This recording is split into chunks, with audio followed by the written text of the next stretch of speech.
Salut à tous. Voici le 8e épisode de la série consacrée à la remise en état de vol du Puffin.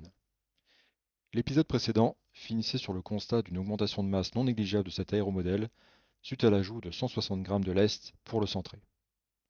Dès lors, la nécessité de réactualiser la boucle de calcul de la chaîne de propulsion s'est imposée d'elle-même. Pour rappel, ce calcul a fait l'objet du deuxième épisode de la série, auquel je vous propose de vous référer. Allez, c'est reparti pour un tour.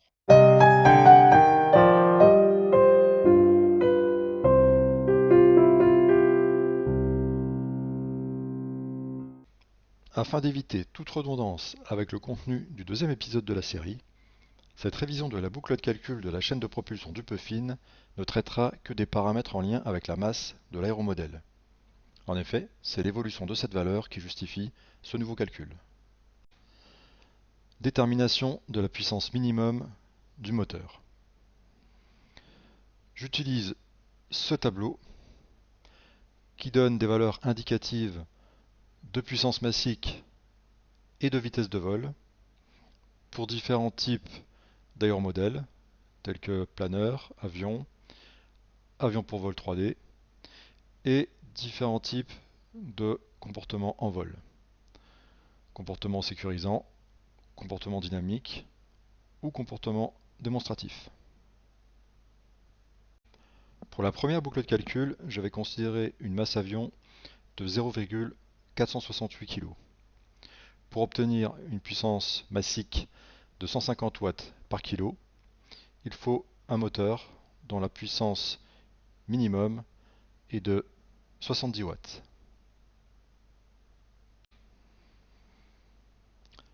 La masse avion étant passée à 0,674 kg,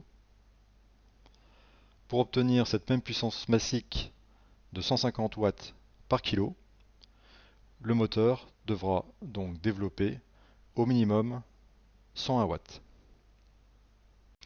Validation des caractéristiques du moteur. On a trois critères à satisfaire. Pour la première boucle de calcul, on avait une masse avion à 0,468 kg. Premier critère, la puissance du moteur doit être supérieure à la puissance minimum requise.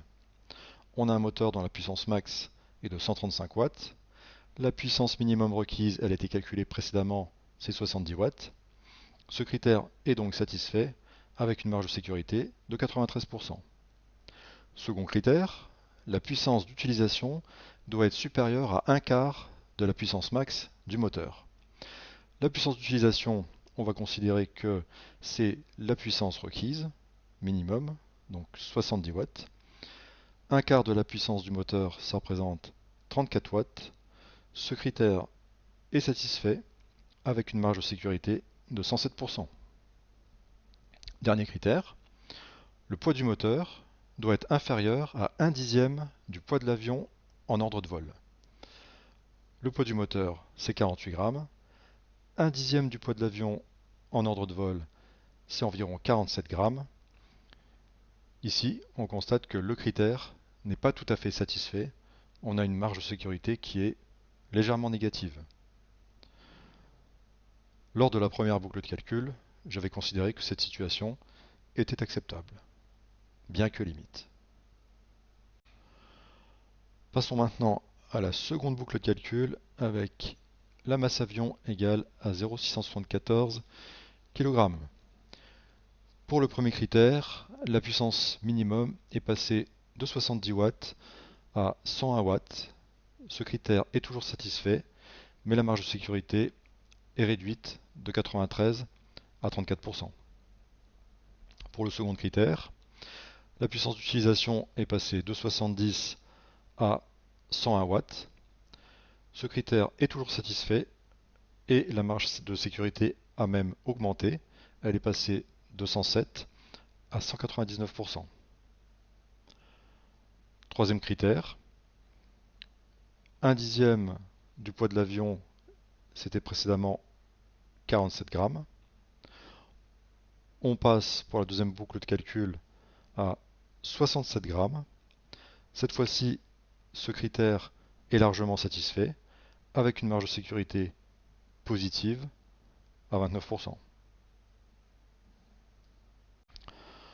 En définitive, il apparaît que le moteur choisi pour le Puffin reste valable pour sa nouvelle masse en ordre de vol de 0,674 kg.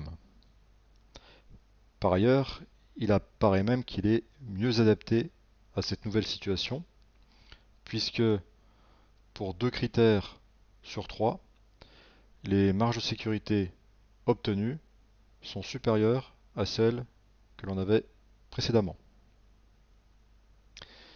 C'est spécialement le cas pour le critère du poids du moteur, pour lequel la marge de sécurité était même légèrement négative dans le cas initial, et qui est devenu plutôt confortable dans la nouvelle situation.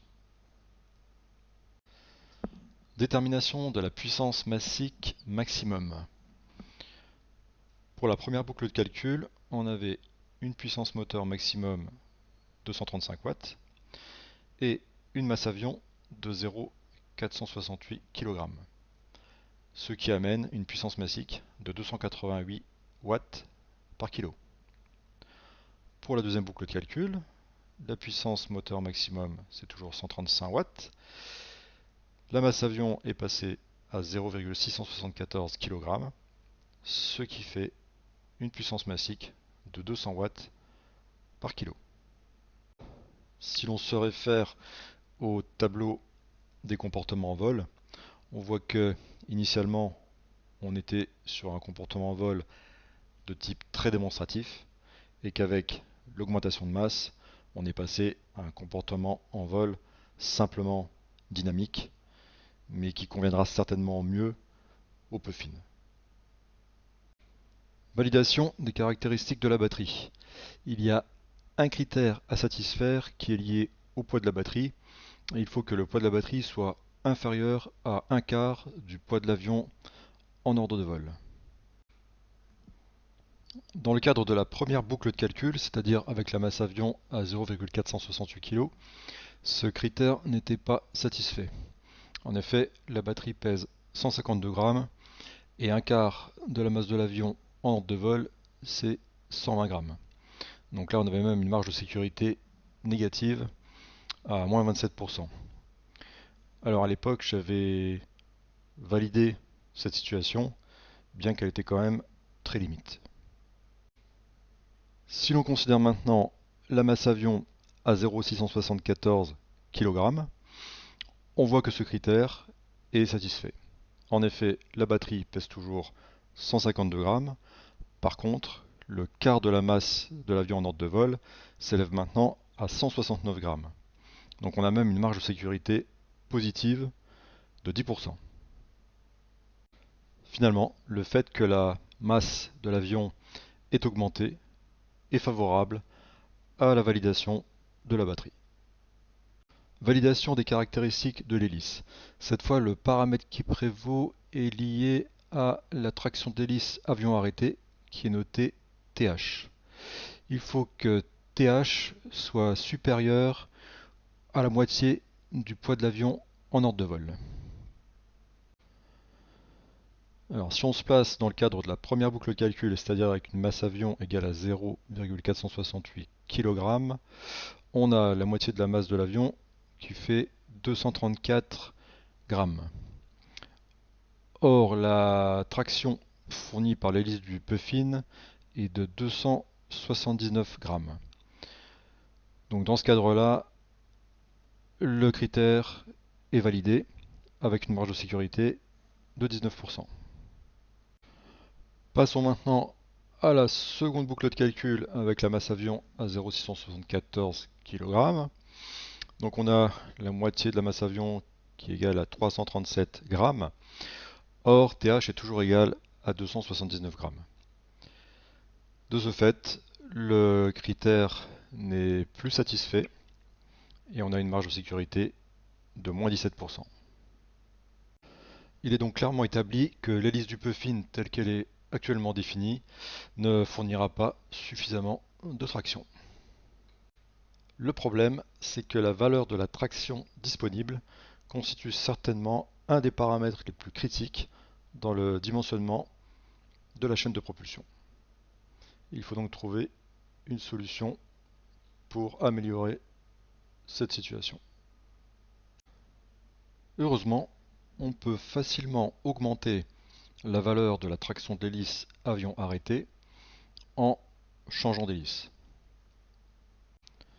Initialement, je vais considérer une hélice avec un diamètre de 5 pouces et un pas de 5 pouces.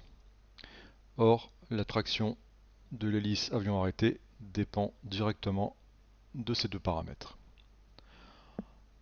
En passant sur une hélice d'un diamètre de 6 pouces avec un pas de 4 pouces, on obtient une valeur de traction de l'hélice avion arrêté de 386 grammes.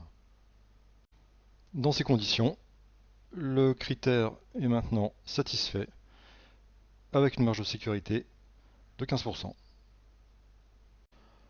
Considérant le critère lié à la traction de l'hélice avion arrêté, pour compenser l'augmentation de masse du puffin, il a fallu passer d'une hélice bipale en 5,5 à une hélice bipale en 6,4. Synthèse des caractéristiques de l'aéromodèle. On a donc un aéromodèle qui présente une puissance massique de 200 watts par kilo, ce qui lui confère un comportement en vol de type dynamique, et une vitesse de vol de l'ordre de 72 km/h, ce qui le place entre le comportement sécurisant et le comportement dynamique. D'un point de vue plus pratique, on peut voir ici l'hélice d'origine en 5 pouces par 5 pouces et la nouvelle hélice en 6 pouces par 4 pouces. Pour terminer, je voulais encore évoquer la valeur de la charge à l'air du puffin, qui s'élève en définitive à 54 grammes par décimètre carré, comparé avec les charges à l'air des deux autres aéromodèles que j'ai déjà eu l'occasion de piloter. Donc le motoplaneur Flamingo Junior qui a une charge à l'air de 43 grammes par décimètre carré, et le motoplaneur Zest qui lui avait une charge à l'air de 26 grammes par décimètre carré. Bon, cette fois, on dira bien que la remise en état de vol du Puffin est arrivée à son terme. Le prochain épisode de la série sera donc consacré au vol inaugural de cet aéromodèle. Les conditions météorologiques actuelles dans le nord-est de la France n'étant absolument pas propices à ce type de première, il va donc falloir patienter quelques semaines avant de tenter de la réaliser. Cette vidéo est maintenant terminée, j'espère qu'elle vous a plu. Merci pour votre attention, n'hésitez pas à laisser des commentaires, à aimer cet épisode, à voir ou à revoir les 7 précédents et à vous abonner à la chaîne. A bientôt sur Emmanuel Aerostuff.